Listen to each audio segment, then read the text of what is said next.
What happens when you take the most anticipated Magic the Gathering set of all time, mix in one of the world's most popular IPs, and sprinkle on a little controversy right before you print it to oblivion? Well, potential for massive success or huge failure. These are three things that I think must happen for Lord of the Rings Tales of Middle-earth to be a successful Magic set.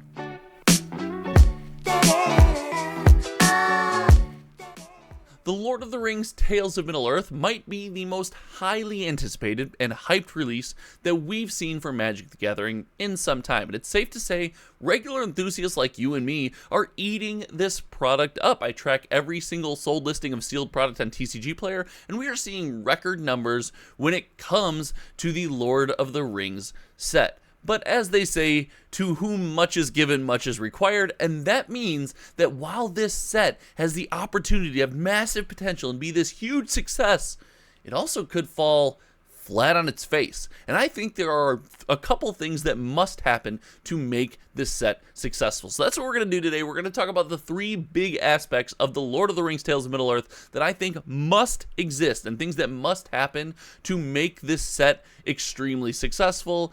And I also want to throw in at the very end of this video a bonus thing that could send Lord of the Rings Tales of Middle-earth to the moon. I think this could make, this set just massive for years to come. But as I like to do on this channel, and if you are subscribed, you know, and if you're not, make sure you click that subscribe button. I like to get the controversial take out of the way right at the beginning. And when considering Lord of the Rings Tales of Middle-earth, I think the one thing that we're going to need to see from the print run to make this a successful product is, well, it's going to have to be printed to oblivion. I know, that's not normally what you say into a camera and a microphone when you have a Magic the Gathering YouTube channel. But considering the reach that a product like this has, I really think a huge detriment to both our community, the Lord of the Rings community, and to Wizards of the Coast would be for any of this product to run out. Now, there's an exception here. I've said on this channel repeatedly, over and over again, that collector product needs to be managed properly when it comes to print runs. And to Wizards of the Coast credit, they seem to be doing a much better job of this. In fact, if I remember to put it in right here, I did predict that Wizards of the Coast lowered their collector print run about the time of Brothers War, Phyrexia, All Will Be One. So I really think that can happen. But when it comes to Lord of the Rings and the regular product, the draft box, the commander decks, the set box, things of that nature, this product should be readily available for years to come. And Wizards of the Coast has all but said this is going to be a highly printed product. But Josh, you say, doesn't that spell disaster? Look no farther than Modern Horizons 2. It pumped, it dumped, it rose, it crashed. And yes, that would be a negative experience. However, Lord of the Rings has something going for it that Modern Horizons didn't. And that's going to lean into the secret kind of what could take this set to the moon at the very end of this product. But another thing it has going for it is the possibility to reimagine the collectability of Magic the Gathering. So not only does this product have to be available, number one, for a long time for anyone who discovers it to purchase, but it also has to reimagine the idea of collecting Magic the Gathering. And that isn't all that hard here as far as I'm concerned. Most seasoned Magic the Gathering enthusiasts like myself are a little bit jaded on collecting. I mean, heck, look into your own soul. Close your eyes here and think about your adventure or your, I guess, expedition into collecting Magic the Gathering. Most people don't do it anymore. We often don't have trade binders we're proud of or things we're putting on display unless they're extremely expensive. Well, this set gives us the opportunity to reimagine how we collect Magic the Gathering by tying it to such an amazing and well thought out IP, right? The idea that you could collect all of the villains, you could collect the Ring Party, you could collect all of the elves, all of the humans, the serialized soul rings, the non-serial numbered soul rings that have a number associated with them as far as number that are printed. The ideas that are boundless when it comes to collecting something from universes beyond, and I think Lord of the Rings has an opportunity to really help us here. Now, if you plan on collecting anything from the Lord of the Rings, you're like, hey, I want every single version of the ring or what have you, let me know in the comment section below. I think this is going to be much bigger than someone like myself anticipates, because I tend to look at sets through the lens of, well, a seasoned Magic enthusiast. I think a lot of people from the outside looking in are are excited to get their hands on some of these borderless cards, shiny cards, and get a collection going and put things in a binder that they're proud of, not necessarily something tied to financial value. So I think that is something that must happen for this set to really go to the moon, and I really think there's a good opportunity here. I think we have a chance to reimagine collectability as far as Magic the Gathering is concerned.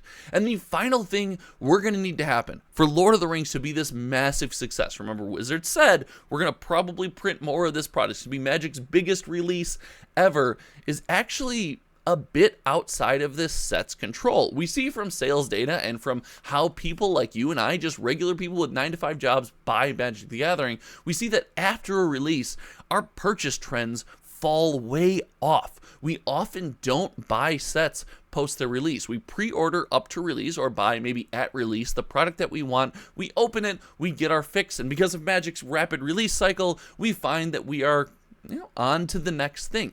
Well, Lord of the Rings Tales of Middle-earth is going to need a bit of staying power. Now, again, if the things that I talked about happen so far in this video, if there's enough of the regular product on the shelves to go around, and people are enamored with the idea of maybe collecting some of the things from Lord of the Rings or the Floor Lands or whatever it might be, then the opportunity for us to have a little staying power and continue to purchase this product is there. But that Magic rapid release cycle is not going anywhere. And the next release following Lord of the Rings, oh boy, it's a big one. That's right, it is Commander Masters. And when that Nuclear Commander EDH reprint-filled bomb falls onto the Magic enthusiast landscape, there's decimation, there's destruction. It's going to be absolutely insane. And so for Lord of the Rings to see some staying power, we're going to need that product to miss a little bit. Now, I've talked on this channel before about how I do think that product could fall short, and an all reprint set into a singleton format with only 10 unique cards, only found in the Commander precons themselves.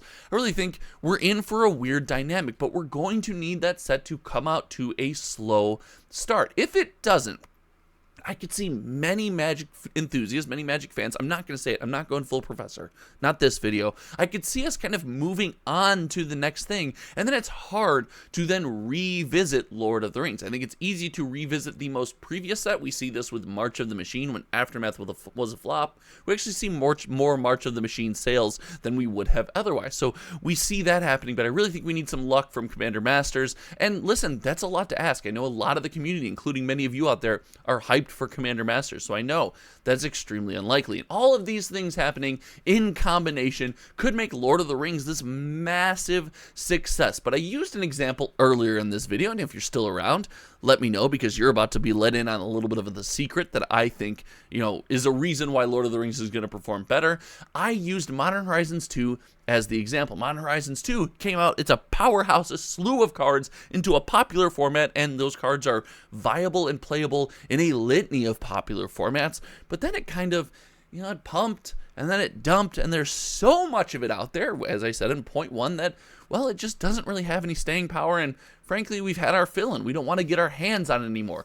But Lord of the Rings has an opportunity to divert a little bit, and that is through the limited play experience. I want you to picture a world with me where you're going back and drafting or playing sealed or playing Commander precons or starter decks or whatever it is in the Lord of the Rings universe. The attachment to this popular IP gives us the opportunity to want to revisit that limited play experience, want to revisit opening these packs. So I think it's all about the limited play experience. And if Lord of the Rings Tales of Middle-earth has a strong limited play experience, it can give it the staying power it needs to be a successful set that breaks sales trends like what we've seen and really stands the test of time.